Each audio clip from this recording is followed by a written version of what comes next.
प्रश्न है द्विघात बहुपद 3x² धन 4x ऋण 4 के शून्यांक ज्ञात कीजिए और शून्यांकों और गुणांकों के बीच के संबंध की सत्यता की जांच कीजिए।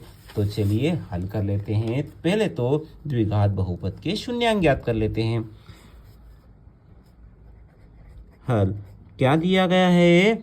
दिया गया बहुपद, दिया गया बहुपद, क्या दिया गया है बहुपद? 3x² धन के 4 x ऋण के 4। ठीक है, अब इसके हम गुणनखंड कर लेते हैं।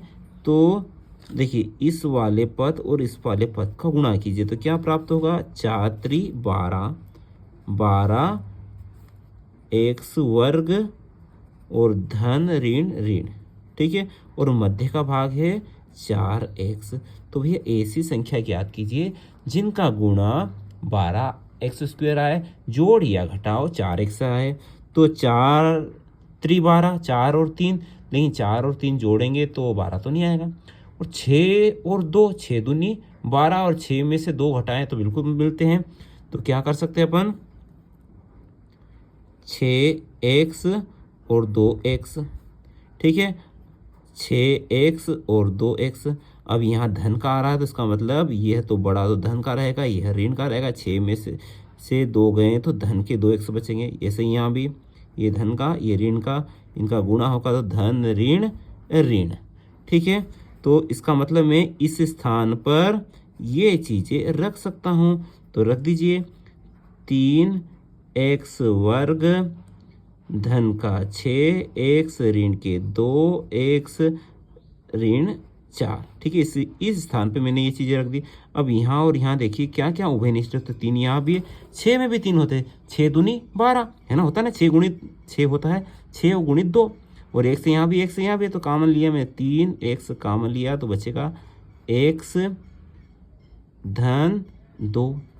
यहाँ से कॉमन कुछ भी नहीं है तो सीधा सीधा 2 यहाँ भी है 2 यहाँ भी है, 2 कॉमन लिया तो बचेगा। इस ऋण के कारण सभी के चिन्ह बदल जाएंगे तो x धन के 2 बचेंगे। 2 गुणित 2 होते ना, तो 2 निकला है, 2 बचा। तो x धन 2 यहाँ भी है, x धन 2 यहाँ भी है, तो हम सही दिशा में जा रहे हैं तो यही कॉमन ले लेते हैं। बचेगा x धन 2 कॉमन लिया तो बचेगा 3x ऋण के 2। अब शून्यांकों के लिए x धन 2 बराबर 0 तो x बराबर ऋण के 2। ऐसे ही 3x ऋण 2 बराबर 0 तो x बराबर क्या होगा? ऋण 2 का पक्षांतर करें तो धन 2 और 3 इधर जाएगा तो भट्टी में चला जाएगा। ठीक है, अभिष्ट शून्यांक क्या आ जाएंगे? एक तो यह शून्यांक हो सकता है और एक यह शून्यांक। ये हमारे शून्यांक आ गए। अब शून्यांकों का योग, शून्यांकों का योग ऋण 2 धन 2/3। इनका एलसीएम लेंगे तो क्या आएगा? 3 आएगा। एक का भाग देंगे 3 में 3 बार जाएगा और 3 का गुणा 2 में करें 3 दूनी 6 और 3 एकम 3, एक का गुणा करेंगे 2 एकम 2। तो क्या है? असमान चिन्ह तो घटेंगे, 6 में से 2 गए तो 4/3, वो भी ऋण के। ठीक है, अब ऋण 4/3 कहाँ से मिलेंगे? तो आप देख पा रहे हैं ये x का गुणक और ये 3 क्या है? x² का गुणक। तो क्या लिख सकता हूँ मैं? x का गुणांक बटे x² का गुणांक। और यहाँ पर ऋण है तो यह बाहर लगा दिया मैंने ऋण, और यही तो संबंध है।